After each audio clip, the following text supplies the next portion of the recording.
Hello, and welcome to the Weird Waves podcast. My name is Taylor, and this is episode 30. I cannot believe that we have done 30 episodes. I just have to start this intro by saying that.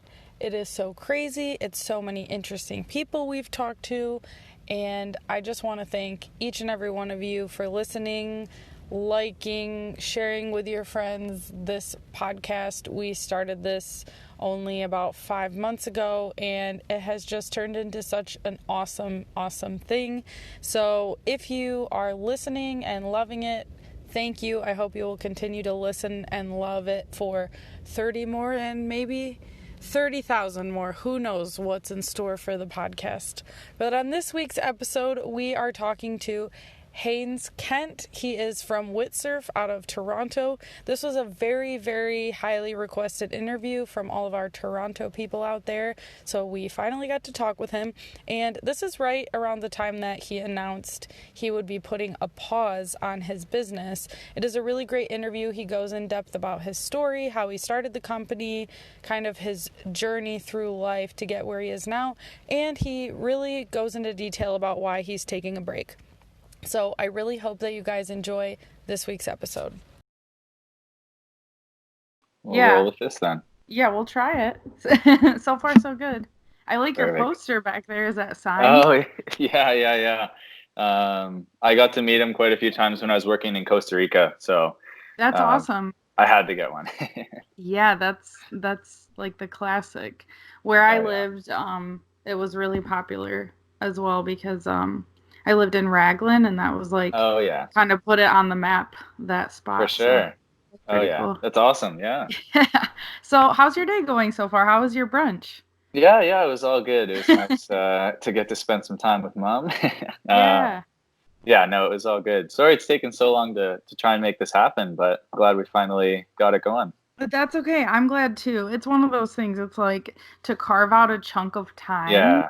It's kind of difficult, so it's all good. This worked out really well. Actually, we have a full-on snow day here in Indiana. Yeah. It is like it's like 6 or 7 inches now, and it is like gnarly. Oh, wow. Yeah. Yeah, perfect. Yeah, it was snowing a bit today, but not like that. So. Yeah. So I guess let's start with you introducing yourself. Yeah. So, my name is Haynes. I am the shaper and founder of Whitsurf.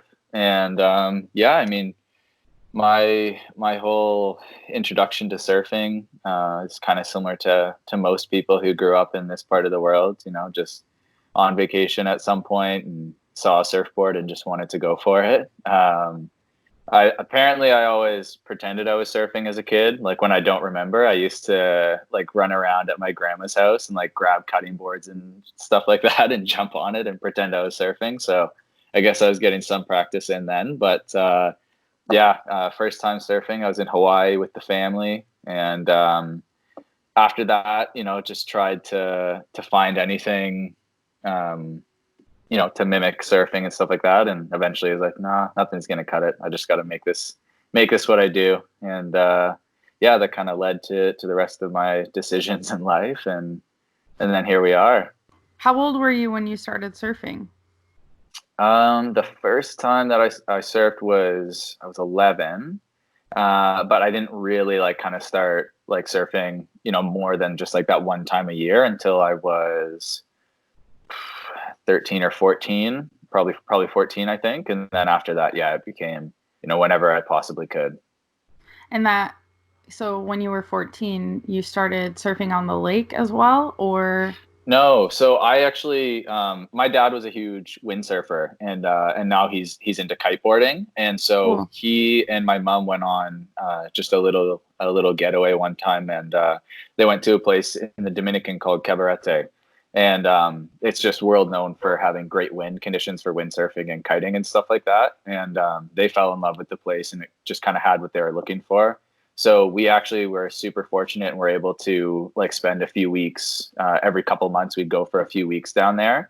And so when I was there, I found out that they had actually pretty good surf as well. So as soon as I found that out, they dropped me off in the morning on the way to breakfast, and I'd stay there for most of the day surfing. And and then they picked me up on the way home that night. So that was kind of when I really got into it, was when I was in Dominican. So how did your parents feel about you choosing surfing over windsurfing and kiteboarding? Well, it was kind of one of those things that they weren't super upset about at the start, because surfing's way cheaper than windsurfing and kiting in terms of the amount of equipment. So I feel like that was helpful.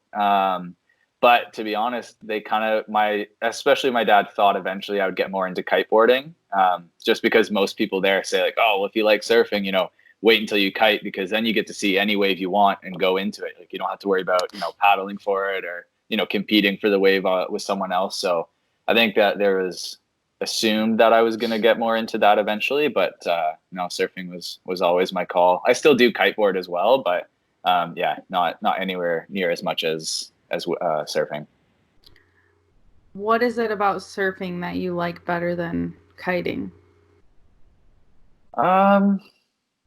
That's a good question. I think with kiting, I mean, first off, I never got to the level of kiting like comparable to the level of surfing I've gotten to. So obviously it was a bit like just the level of what I was able to do out there was quite a bit different. So I didn't love that, but I think the main reason I was more drawn to surfing was I felt like it was a bit more of a closer connection with the water. Whereas with kiting, there's a lot of things going on, and it's super fun still. But I don't know. It was kind of that one-on-one connection that you kind of have with the ocean, and you don't really have the control. And I almost kind of like I didn't care to go into whatever wave there was. It's like the right one will kind of come, and I enjoy the lulls. I think most people kind of think this, but surfing is definitely like a bit of a meditation for me, especially maybe not in the lakes. It's a bit more hectic here, but ocean when there's a lull or you're waiting between sets and stuff like that, like it's very peaceful to just sit there and just accept that eventually the waves will come, like, or they won't. And I feel like that's a big kind of life lesson, like you got to wait, and some things aren't really up to you. And I always enjoy just kind of like that peaceful moments between the waves, so I never felt like I needed to be like ripping, going like as hard as I could for like 3 hours straight. I was very happy to kind of sit between the waves and enjoy that part of surfing just as much as the actual wave riding. That's awesome. That's a good way to put it too. Just I always joke that like I have so many surfing metaphors, like I don't even try, but if you surf then you have all these like, well, you just never know when your wave will come, and like it's like super cliche, but it's totally honest. Like I feel like surfers come naturally, like when you get into that environment and it just like connects with you, and you can just kind of feel it on a deeper level than just like as a sport or as an athletic event. It's kind of hard to get away from it, because the lessons you learn are pretty good. So I couldn't agree more. And I think you just have to lean into the cliche, because it's accurate. It's really accurate. For sure. So when did you start surfing on the lake? How did that come about? Yeah, so geez, that would have been it wasn't that long ago, actually. So it was probably 2016. Yeah, 2016, I think, is when I first started surfing on the lakes. Ironically, I heard about surfing on the lakes when I was in Australia. So after graduating high school, I wasn't really feeling the whole going to university or post-secondary.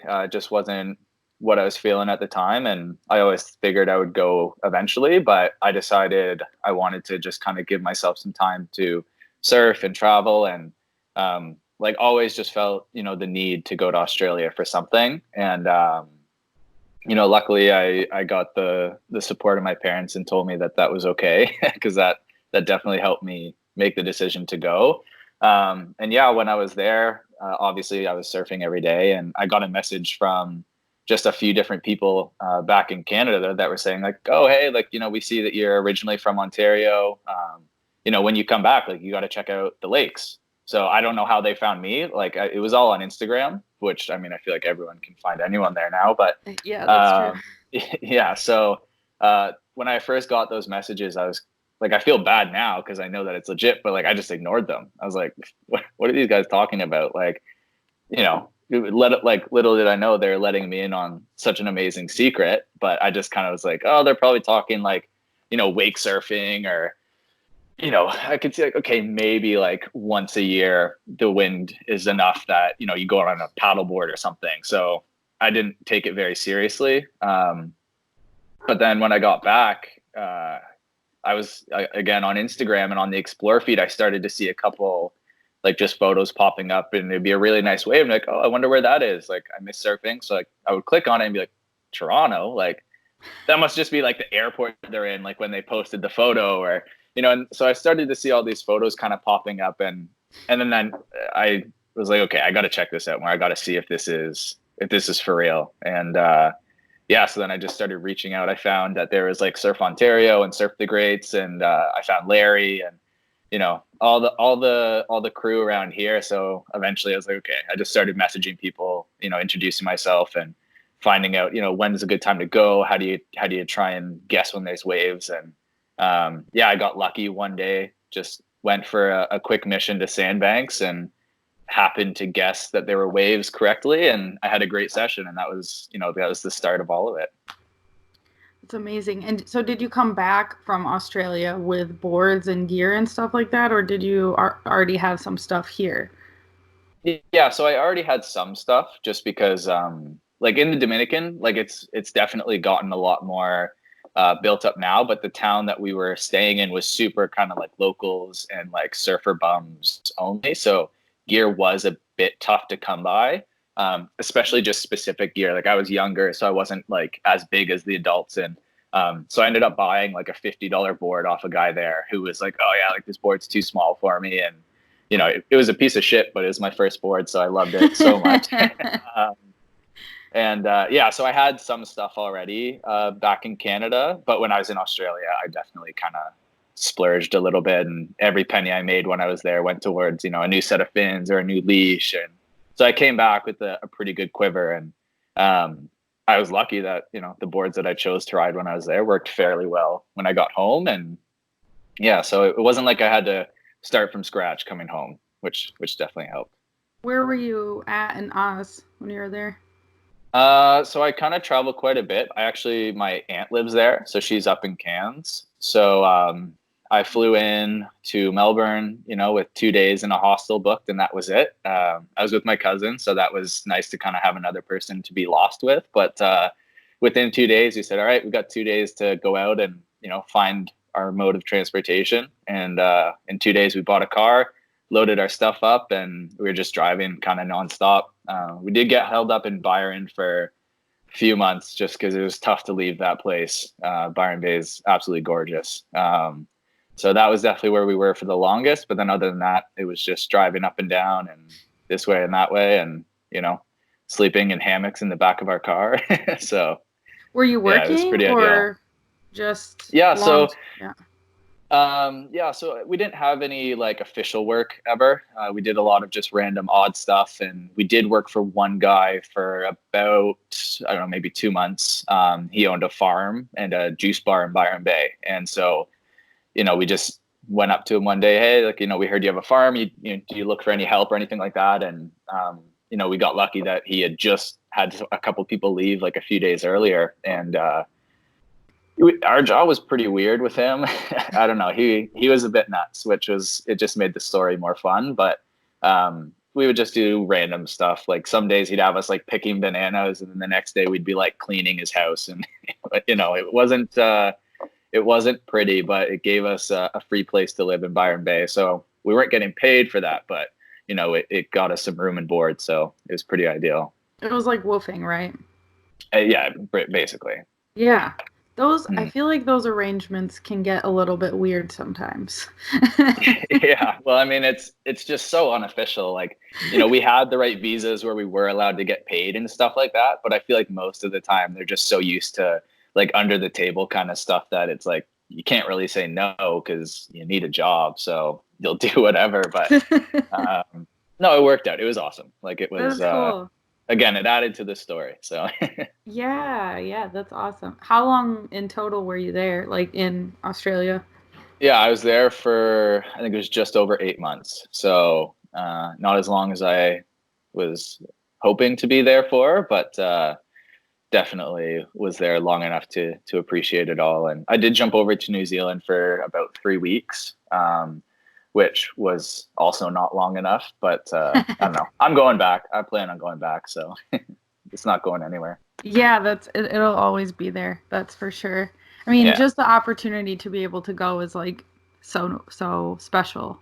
So yeah, absolutely, for sure.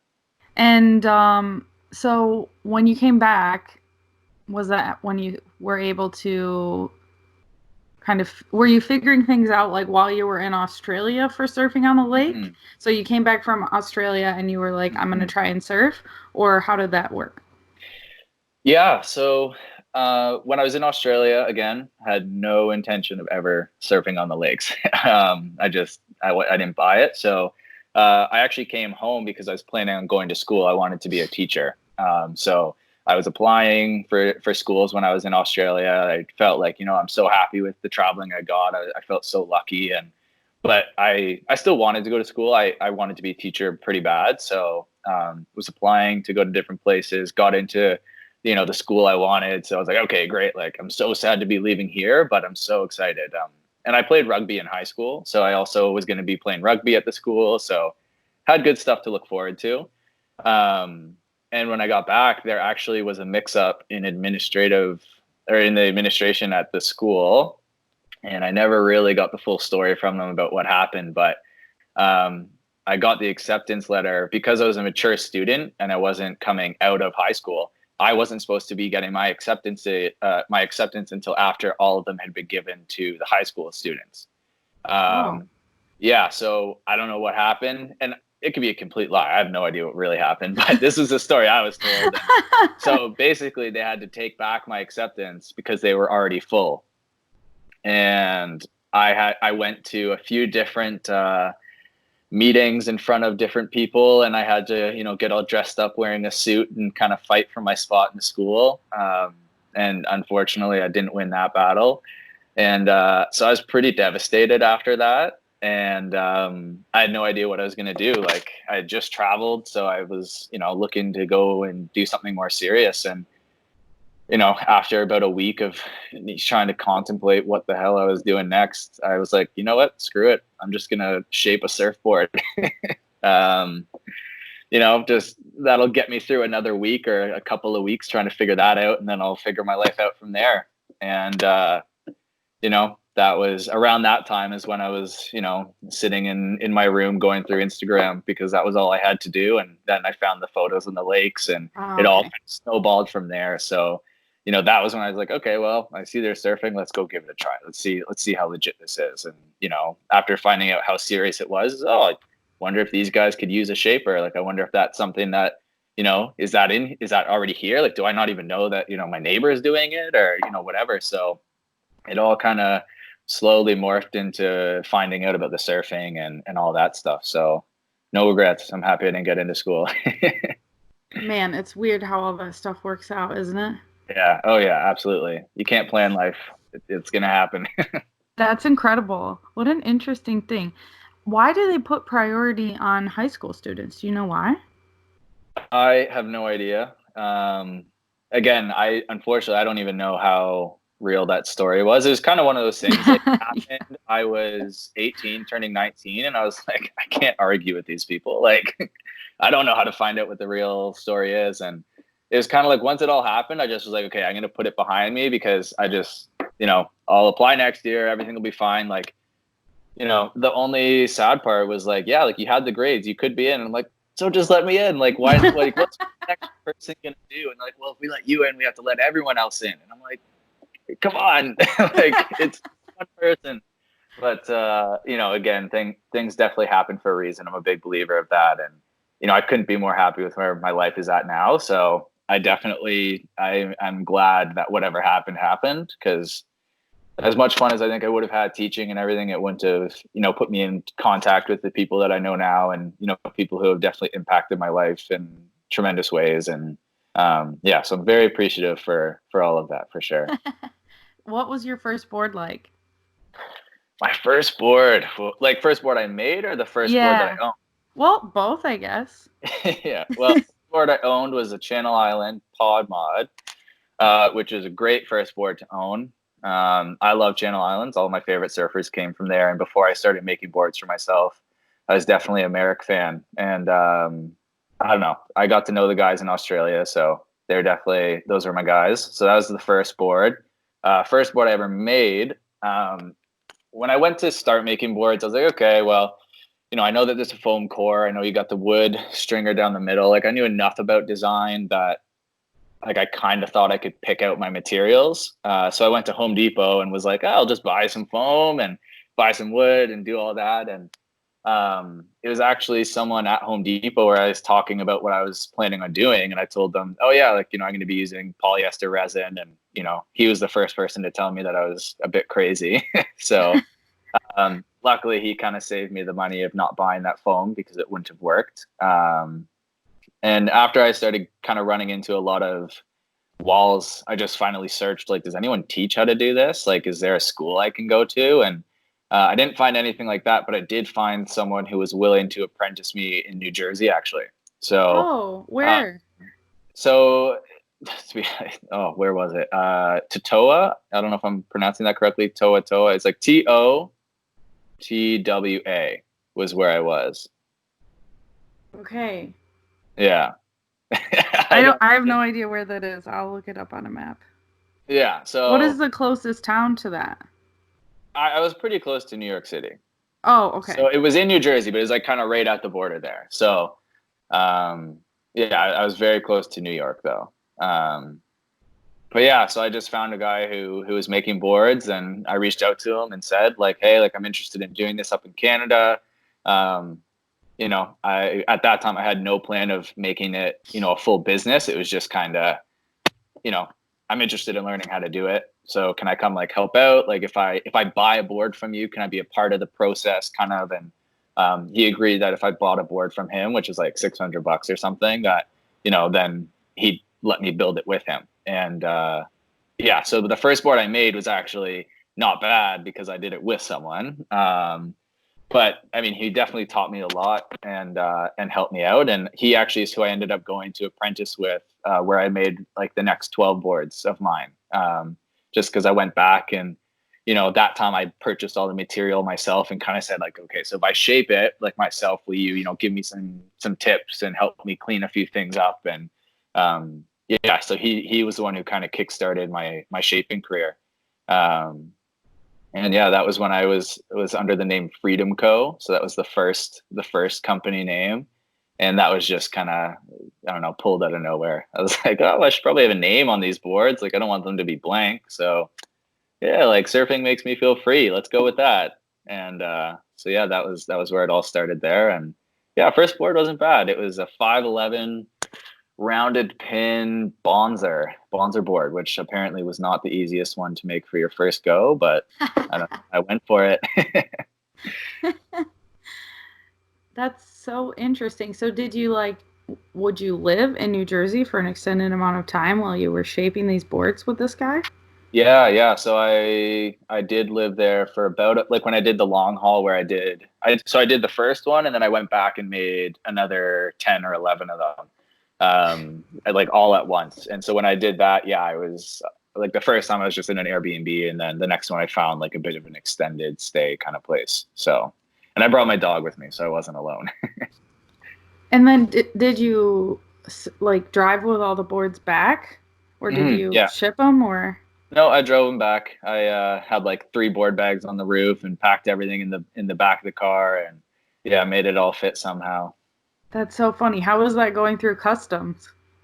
Well, it was actually funny. I think they thought I was bullshitting them when I told them what I was doing, but I was telling the truth. So they kind of let me go thinking I was joking, but I was telling the truth. I got to customs. I'm actually an American citizen. So I grew up, I grew up in Canada, but I'm from the States. So looking at my passport, there wasn't too much that they could say because I'm allowed to be there and do whatever I want.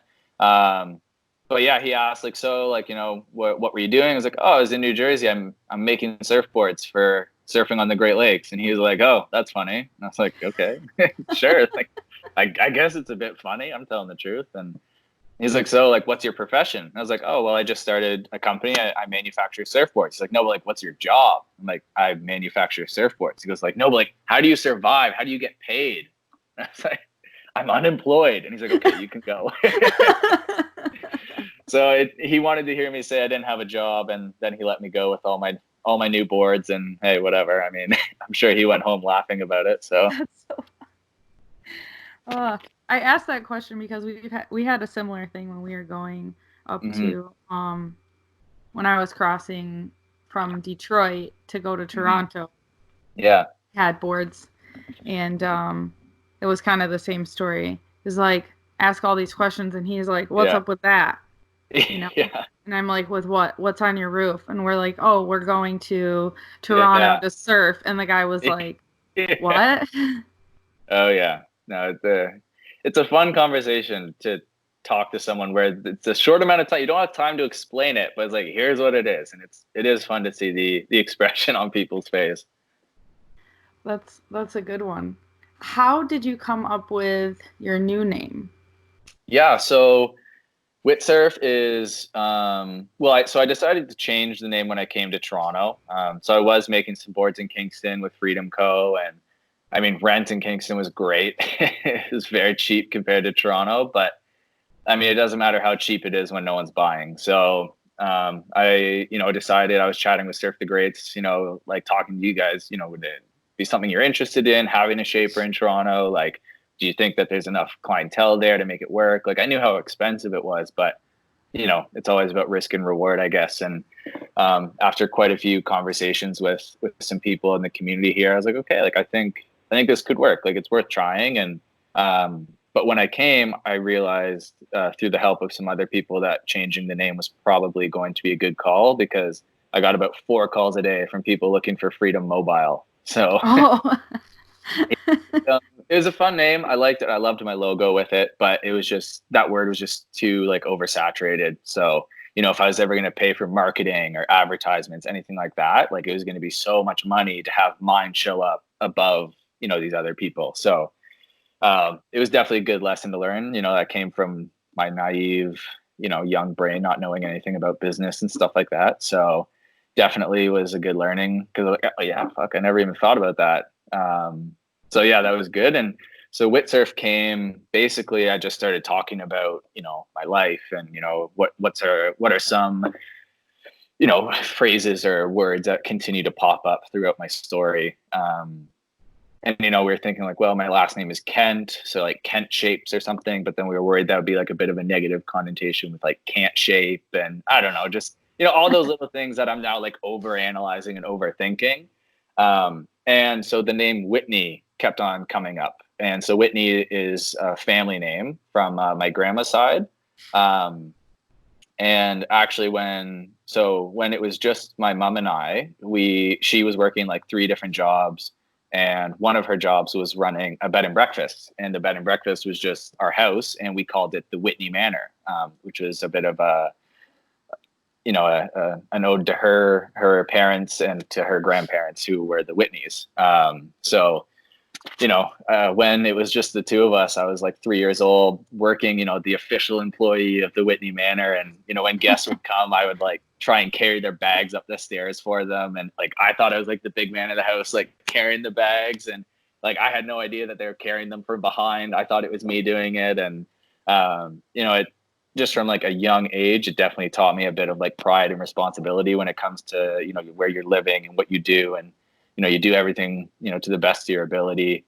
And yeah, so it's definitely for me, calling it Whitsurf is definitely like a shout out to my mom for teaching me such good values and work ethic as a kid. And yeah, definitely appreciate my mother quite a bit. So that is a great story. That's nothing like what I was expecting the name to come from, but it's really cool. For sure. Yeah, no, it's not what most people, I don't know. I feel like most surf company names come from something that has to do with surfing. And, I tried with that for quite a while, but I like to feel connected to my name. Like I really want to stand behind it.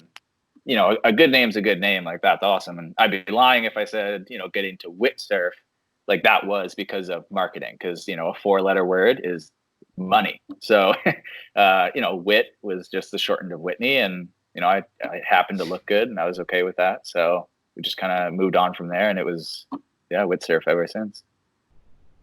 That's awesome. And how did you come up with like your logo and that type of stuff? Has it evolved from something else to where it is now, or has it always looked like that since it's been Whitsurf?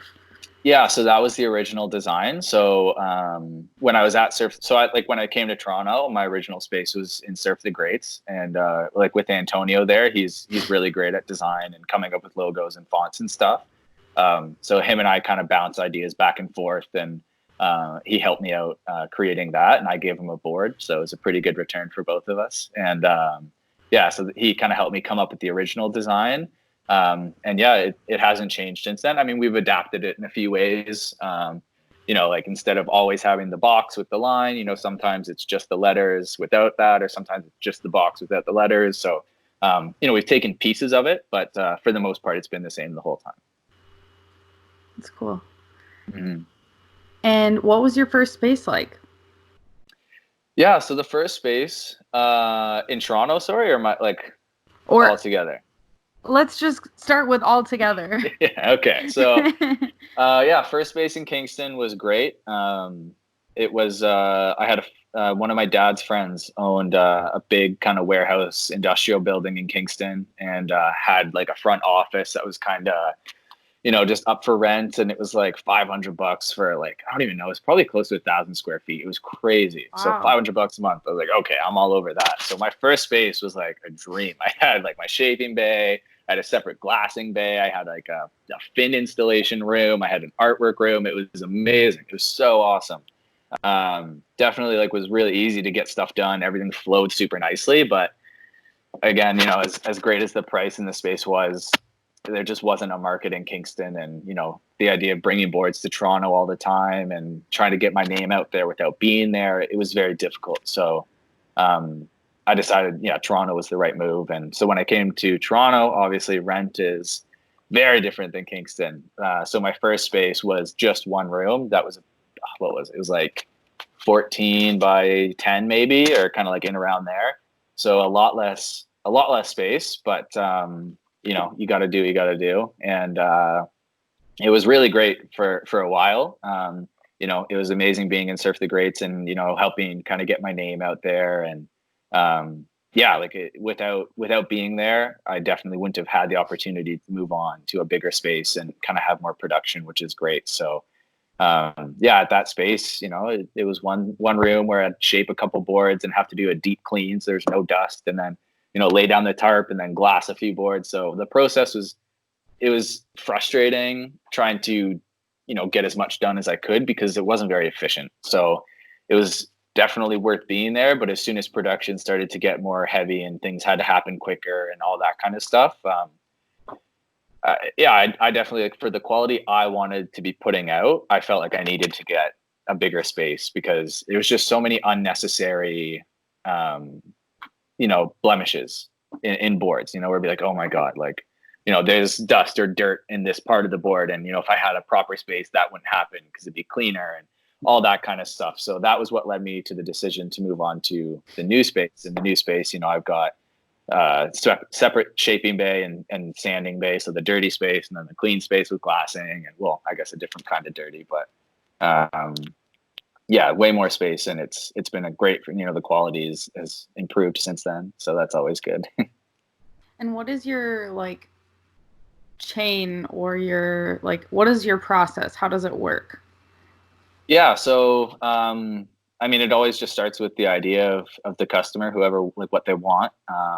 So usually the way I like to do it, I like to make sure that the person getting the board, this is going to benefit them. I'm a strong believer that if you're honest with people and, not trying to take their money, it will benefit in the long term. So, I have told people before, I'm sorry, but this isn't the best option for you. So before kind of doing anything in terms of work, I always want to make sure that the person has a pretty clear idea of what they're looking for and what's going to be best for them. In what way? You told people too high performance, or too not fitting their surfing style? Yeah, I definitely think everyone can surf all different style boards, but I have a lot of people coming in going, oh yeah, like I've never surfed before, so it makes sense that my first board is a custom made specifically for me. It's like, well, actually, I understand the thought process, but you need a foamy, or you need to have this, or you need to have that. And if I think someone's going to benefit from a different board before getting like, everyone will benefit from a custom for sure, but sometimes it's just not a necessary benefit at that stage in your career. So like, at the end of the day, if someone came in and said, nope, I don't care, I want this, yeah, of course I'm going to make it. But I just want to make sure people have all the information before purchasing a board. And I mean, I did the same, like working in different surf shops. Like, yeah, I'd like to sell you, the board that's going to cost like $1,400 because that looks good on me. But if that's not going to help you, I'm going to feel pretty shitty going home knowing that I did that to you. So nope, that's not what you need. Here, check out the used board, or check out, the foamy, and, I'll explain to you why that makes sense. And then if you still want the expensive one, go for it. Awesome. But, I think transparency is super important. And, I mean, it just builds trust. Like when you get a custom board, it's all about trust. You got to trust the shaper's got to trust you. Like, I don't know how more than 3/4 of the people I make boards for surf. So I have to trust what they tell me is the truth. I have no idea. Like, you could be a beginner and telling me that you surf pipeline. I can't prove you wrong. So, there's a lot of kind of back and forth. So when I tell people no, it's usually because I just don't think having that kind of board will benefit them. So that's always like kind of my first step. Like, let's just make sure we're all agreeing that, this is going to help you out. And then if, we move forward, we like to then, how many boards have you surfed? Like what boards have you surfed? What felt good? What didn't feel good? Maybe you don't know what felt good, but you just know that you enjoyed your surf on this type of board. So that's kind of what I ask first, because if you've surfed 10 different boards and you know exactly what one felt good, or, oh, I really liked the way this one paddled, but I liked the way that this one turned. All of that is going to help me make sure that I get a product that you're going to be super satisfied with, because I know exactly what worked for you and what didn't work for you.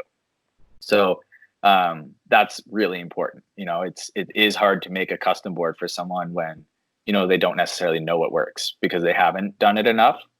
So, again, it can be done. Sometimes, you just nail it and it works out. And sometimes you know exactly what you want and it doesn't work out. So definitely, like, just the most information as possible is always the way to start. I always take photos of the board that they've surfed and what they've liked. And I have a program on my computer where I can actually like design the board and just kind of see like a 3D view of it before getting in the shaping bay. So then I send some mock-ups and, hey, what do you think of this shape? What do you think of that shape? And, here's the theory behind this one. And, until we kind of come up with a compromise between what they're looking for.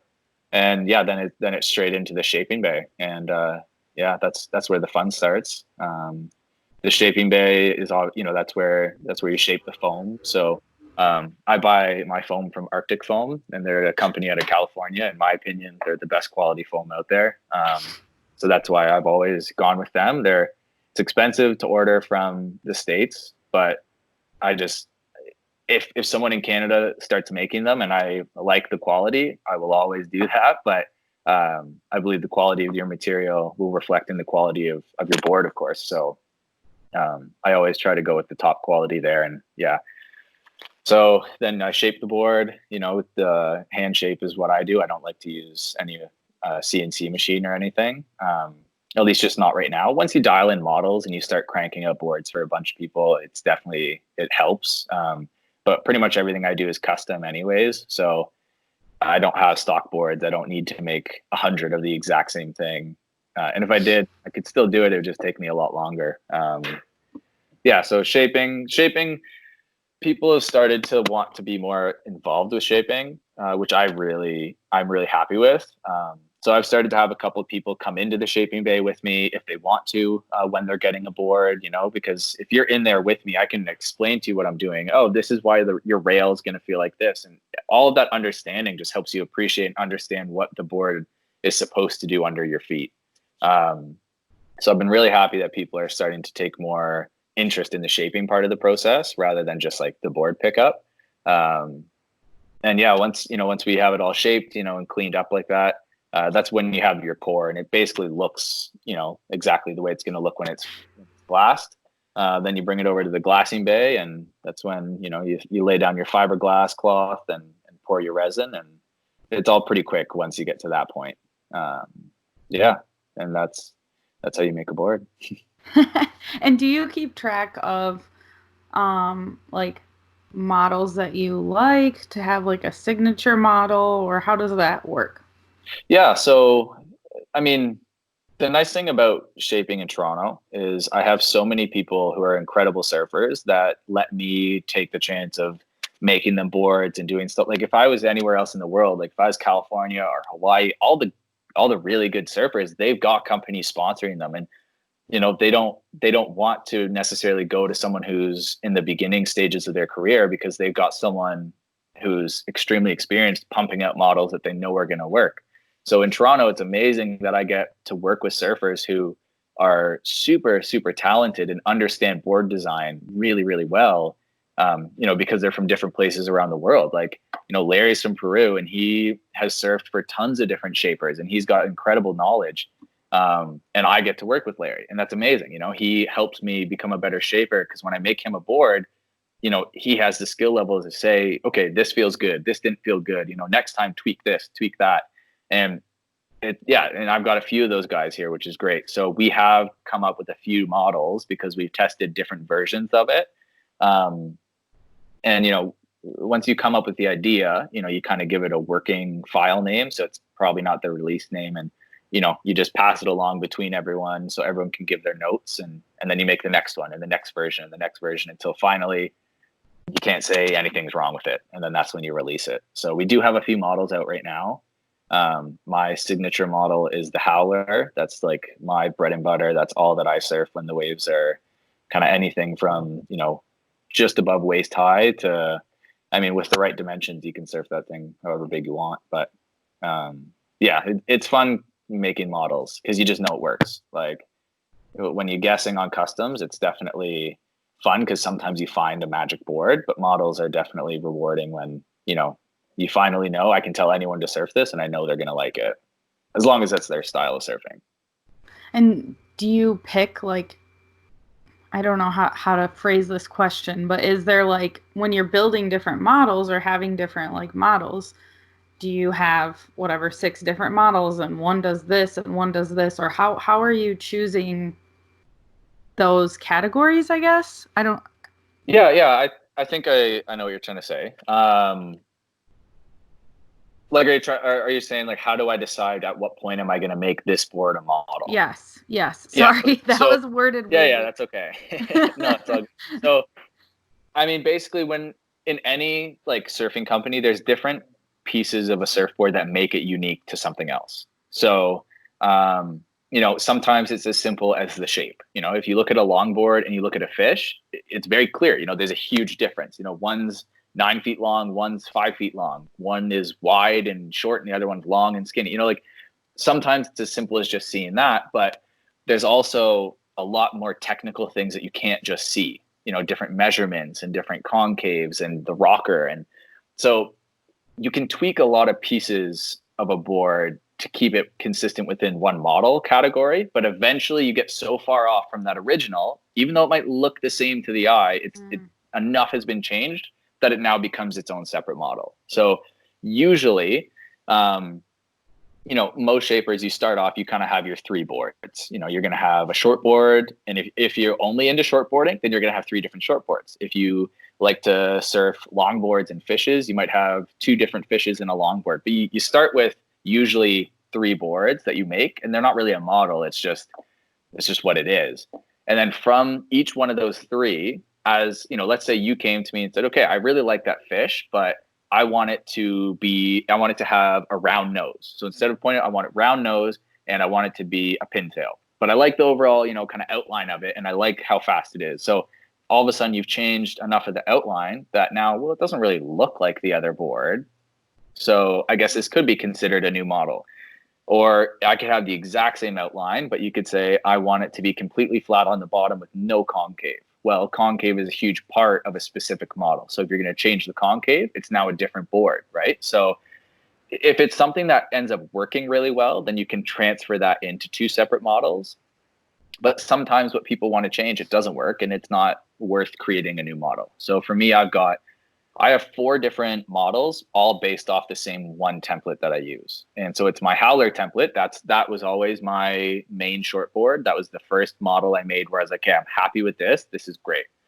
From that, I've had people say, okay, I want that board that works when it's under waist. Like I want it to be like a really tiny little groveler board. So I've gone, okay, well, what can you do to a high performance shortboard to make it work in smaller waves? And that's where, you have to play around. And like, I know, okay, well, smaller waves, it's got to be shorter, right? So if it's going to be shorter, well, it has to be wider to keep the same amount of volume. So all of a sudden it has a hybrid nose, even though the tail is the exact same. So all those little tiny curves make a difference. And, that's when you have all of a sudden, okay, great. Now I have a new model. So usually it's the team guys who help kind of make the new ones, because they're always looking to push something different. Which is great because it keeps me on my toes. But it all usually just comes down to someone saying, hey, I like this, but I want to tweak it a little bit and make it this different. And then if it works, awesome. Now you have a new model.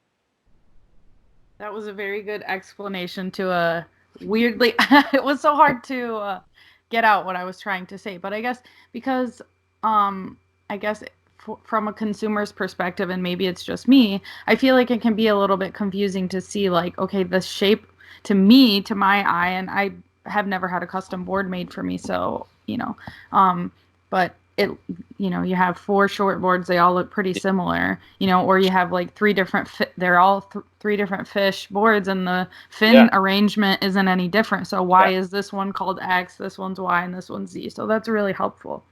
Yeah, for sure. What is go ahead. Sorry. What is the most important thing that someone should know before they're getting a custom board made, in your opinion? It's a really good question. Actually, no, it's definitely an easy one. For me, I think it's just being open and honest. The best thing a customer can do when getting a custom board, actually any surfboard, just always be honest.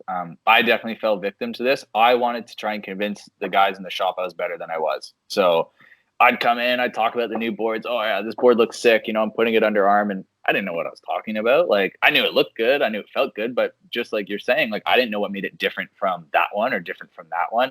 I just knew, hey, this is what, the surfer that I, love and enjoy, like, he's riding that board, so I want to ride that board.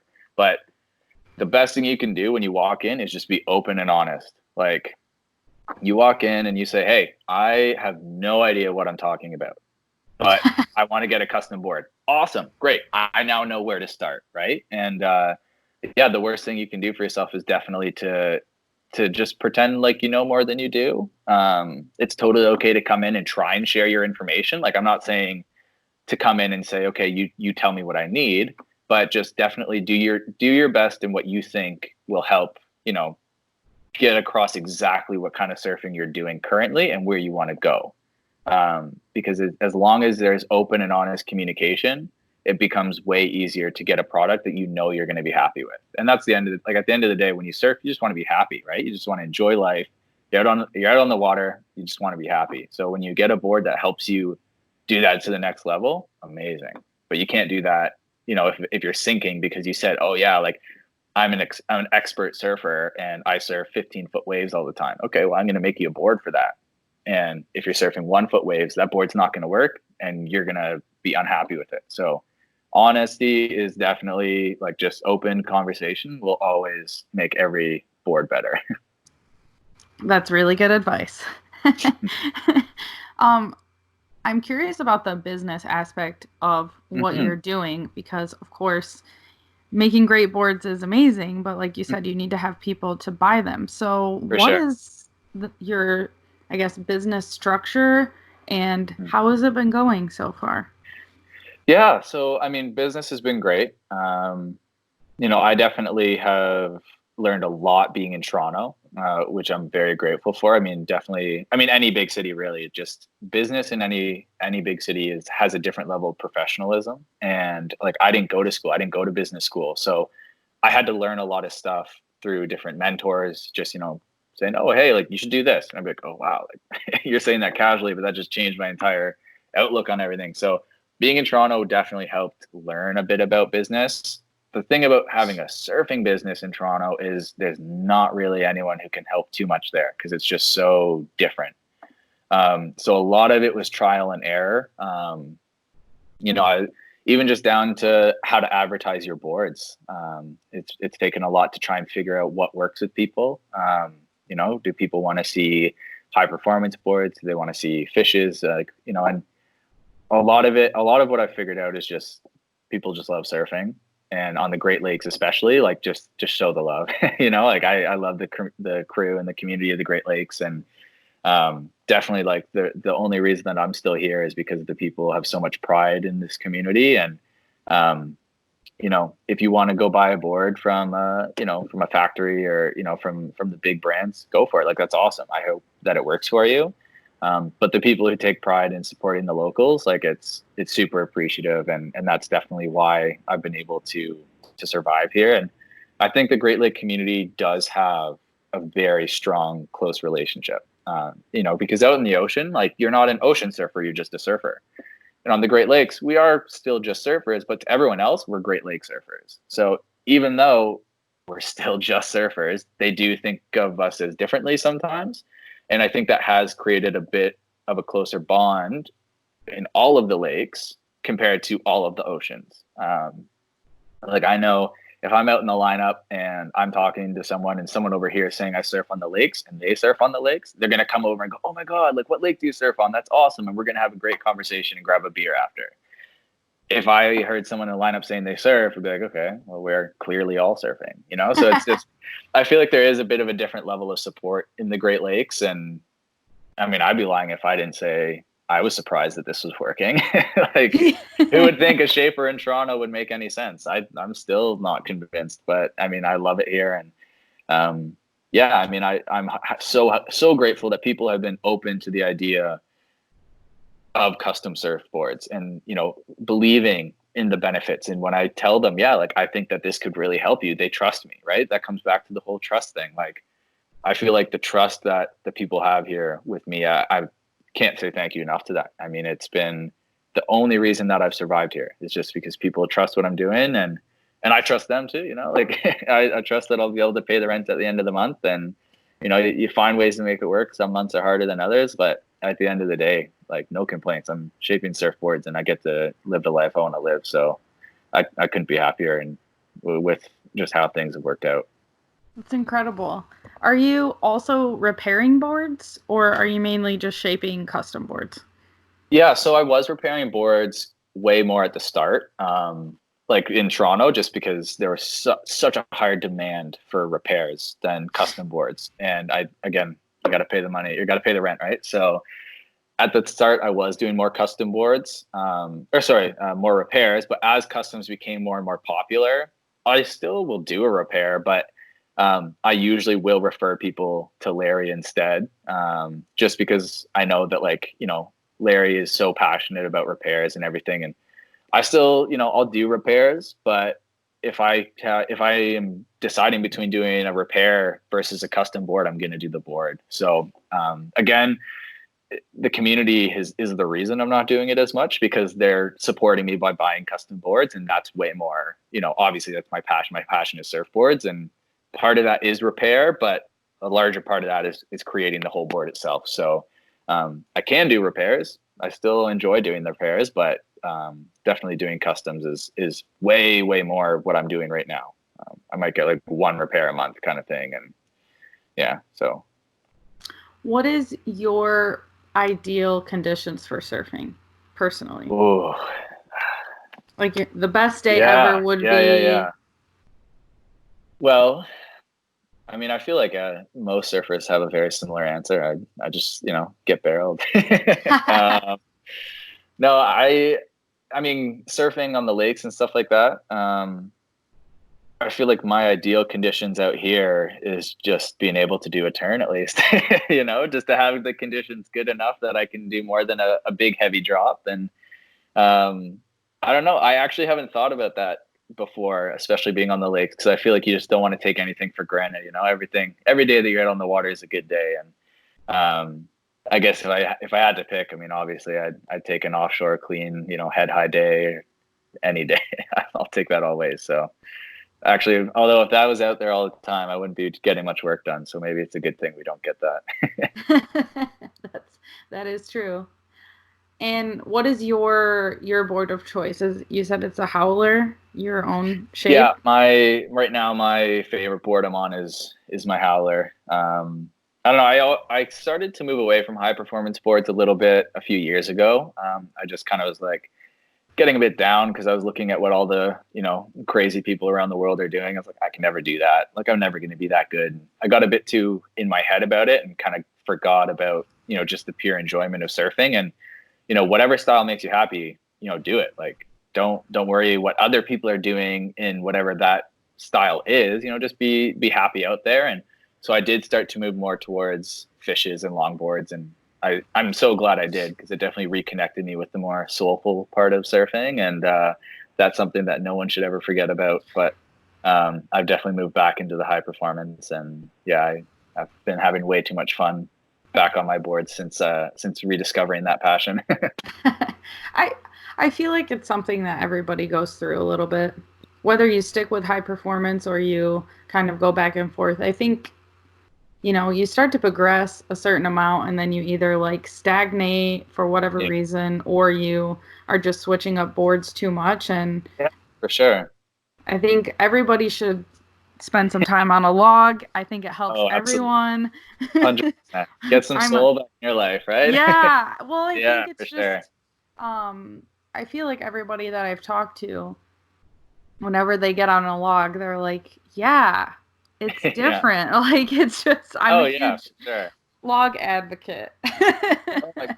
No, honestly, like, I think on the lakes, the only reason I don't longboard more is just because if the conditions are good enough for me to go surf, like I am quite busy right now, which I'm so thankful for. But if the conditions are good enough that I'm going to go out, usually I'm on a high performance board, just because that is my style. And because I don't get to surf that often, if I have a chance to do it, I'm going to do it. But I think if I was constantly, out somewhere like Nova Scotia with beautiful point breaks, like, I mean, having a good longboard on a good like waist high day out there, any day. I would do that over shortboarding on one of those kinds of days. But out here, it's like, if the cove's working, I'm going to jump on my shortboard and go for a quick surf and get out. And yeah, longboarding is definitely something I do way more on vacation. What has been your biggest oh shit moment while surfing, like your big scare moment?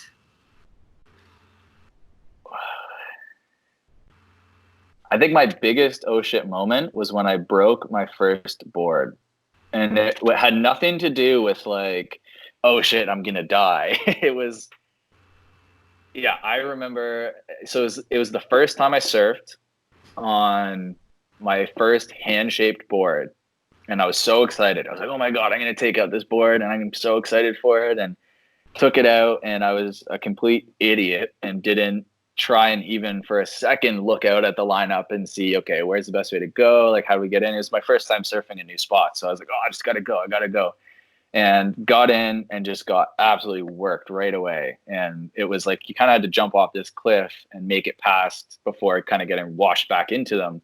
And I got washed a little bit back into them.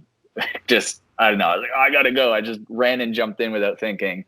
And luckily, I didn't get injured or hurt at all, but my board definitely took a bit of a thrashing. And by the time I got out, looking at my brand new board that hadn't even taken a wave yet, and it was just like, oh, my heart sunk. I was so close to crying. I was just like, oh my God, like, I just broke my first board. Like, how could I do this to myself? And it was actually one of my friends on the beach who was like, came over. He's like, oh man, like, that was crazy. Are you okay? I was like, yeah, like, I'm fine, but look at my board. And I was devastated. And he told me something that I've never forgot when it comes to surfing. He said, dude, surfboards are tools, not jewels. They're meant to be broken. And ever since then, a ding, who cares? If you're not dinging your board, you're not surfing hard enough. And that's kind of the lesson I've had ever since. So That's resonated with me so much. And like dings are now no longer a thing in my brain because it's so true. Like if you keep a surfboard hung on the wall and you want to keep it looking perfect, awesome. But buy another one, because keep that one for art and go, break the shit out of the other one. So surfboards are tools, not jewels. That's that was what pulled me out of the downward spiral on the beach, breaking my board. What is the weirdest wave that you've ever surfed? Weirdest wave. That's a good one. I feel like, the weirdest wave I ever tried to surf was actually by my cottage. And it was just when I come back from Australia. I knew about river surfing actually when I was in Australia. I knew that was the thing. So I thought when I came home, that was going to be my best bet, was trying to find a river wave. And there had been a huge kind of rainfall up by my cottage. And I knew that there was it wasn't really a river, but I knew that there was like some moving water. And so I was like, oh, like maybe I'll go check that out and see if there'd be a standing wave there. And I remember like pulling up to, like, it was right by one of the locks along the Rideau Canal. And I remember pulling up and getting out with my surfboard and like having all the security looking at me like, what are you doing? Like, you got a surfboard and you're walking across here. And so I walked down and I started looking, trying to study the wave. I never river surfed. So again, stupid. But, I was like, whatever, like, I'll be fine. And all of a sudden there was like a group of like 15, 20 people just like sitting there having lunch, and they all walked over and just sat there waiting for me to jump in and try and surf this wave. And it just wasn't really there.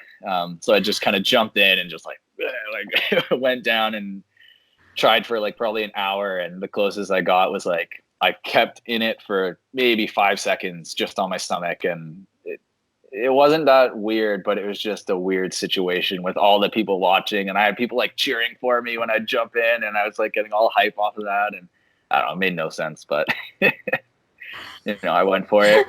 You'll do anything to catch a wave when you're a surfer and you're surf deprived. So it was, it didn't really make any sense, but whatever. I went for it. So my last question for you is, what is next for you?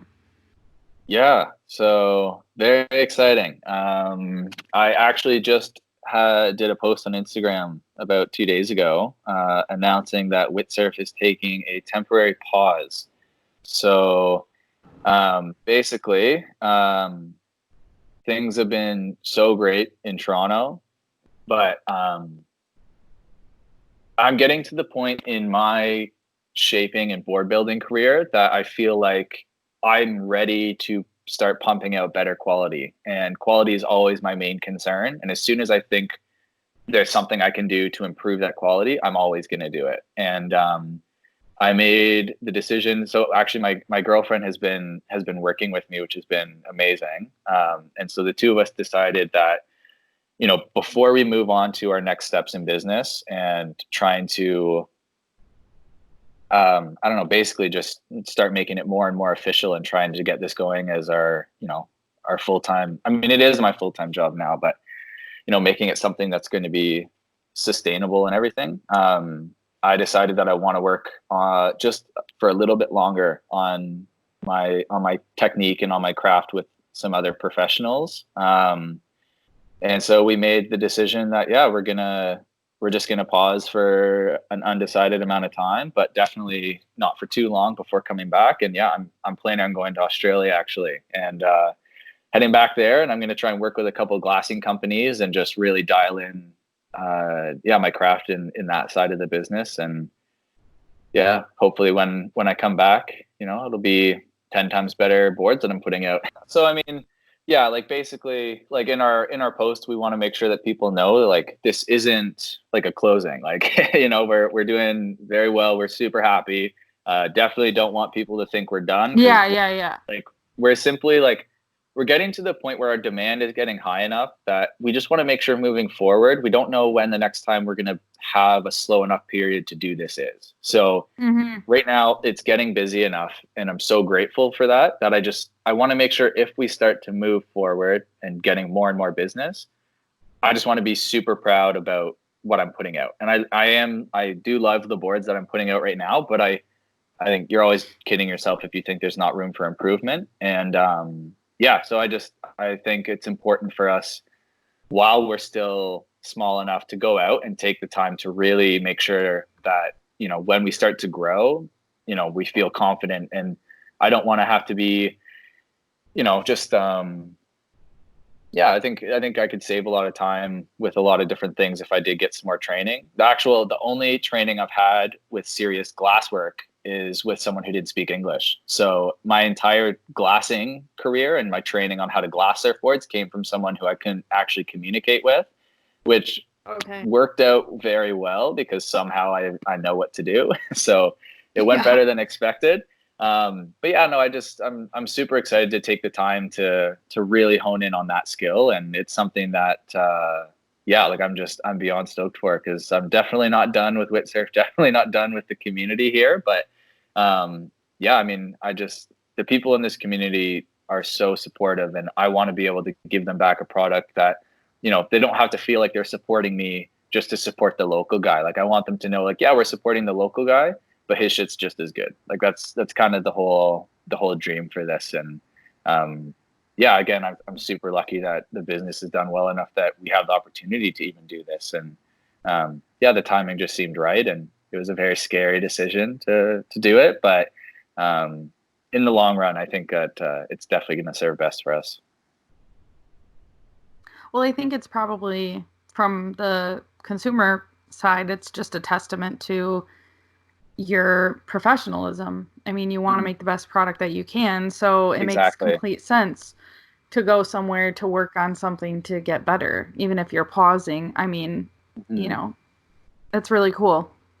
Yeah, thank you. Yeah, and I it was so funny. After I did the post, I got so many messages from people like, "Oh my God, like, is everything okay? Like, what happened?" Like, no, like, I'm trying to be positive. This isn't a negative. Like, this is a really good opportunity. And I mean, I'm just so passionate about surfing and surfboards. Like, it's what I'm going to do for the rest of my life, and I want to give myself the best opportunity to do that. And I know the best thing I can do for myself is just to further my training. Like, I never want to stop doing this, because it's my absolute passion. And I mean, it's the same as, going to do an apprenticeship for a trade or anything like that. Like, I'm just so excited to have someone give me some more advice and some tips, and like I said, just come back with a product that I'm even more happy with. And I think in the long run, people will appreciate. That's awesome. That. To pump so out better boards. When do you leave for that? Yeah, so it's looking like it'll be May. Right now, we're just looking to book flights, so we don't know an exact date, but it'll be kind of mid-May. Actually, right before we leave, I'm going to be doing an art show in Toronto, which is a bit of my farewell to the city here and the community here, just for the time being. And I'm super excited about that. So the art show is actually, I guess this is the first time I'm telling anyone. So you get the breaking news. Woo, the exclusive. Yeah, exactly. I'm actually super excited. I guess we might as well talk about it then. I'm going to be doing the art show for a charity that my aunt actually started, called The Art of Courage. And The Art of Courage was founded based off of when my aunt went to Africa for the first time with the Bayonet Foundation.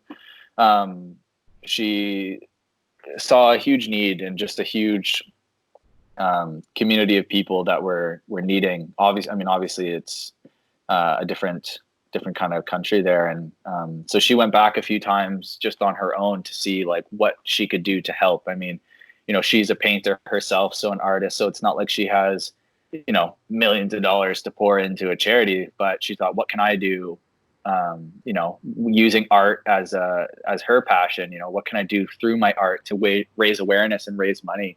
And so she started The Art of Courage. And since starting it, I don't know how many years ago, maybe 6 years ago, she started her first part of the charity, and she's built an orphanage for kids who have been abandoned. She's built a women's center in the Congo for women who suffered abuse, and a medical center for open to anyone, more so for the women from the center. And just done really, really amazing things. And I've always wanted to be able to give back to that. I really am inspired by my aunt and the work that she's done in that community. So this art show, all the funds will be going towards her charity. And so that's her involvement there. And it'll be 20 surfboards, 20 one-of-a-kind boards with different mixed media printed on them. And yeah, so that'll kind of be right before we leave, and that we're just kind of confirming dates right now, but it's looking like it'll be the first weekend of May, which is the 1st, 2nd, and 3rd of May. And yeah, it'll be a great night, hopefully, with lots of donations, and hopefully make some good money for such a great cause.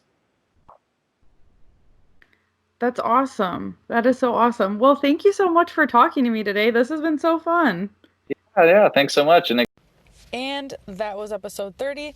I really hope that you guys enjoyed it. I hope that you are enjoying everything thus far. Please give us a shout out and let us know who you'd like to see next. What kind of stuff do you want to see from us? Do you like the videos? Are you more interested in the longer 2-hour podcast? Do you like the shorter 40-minute podcast? Let us know. We're at that point that we are trying to understand what people are wanting from us. So please, any and all feedback, we love it. We want to hear from you. Thank you to all of our sponsors and everybody that has listened to us thus far. I hope you enjoy your week, and we will see you next Monday with another awesome episode.